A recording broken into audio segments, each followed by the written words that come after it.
Hello folks, and welcome back to Diecast Domination. I hope you all are enjoying the day. Right here we have a massive load worth hundreds of dollars, guys. And what I'm about to do is, my diorama layout is getting a little residential house.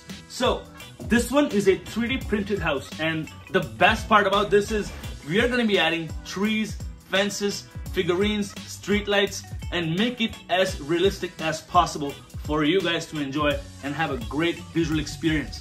What I'll be using some 1/64 scale hobby grade brands, and also I'm gonna be using figurines from American Diorama, more art, and this particular diorama layout is a house. So this one is a 3D printed building, something very unique and only made for myself. So you cannot buy this anywhere else, as this was a special order. I hope you guys enjoyed the session. Thank you so much for joining me, and let's get rolling.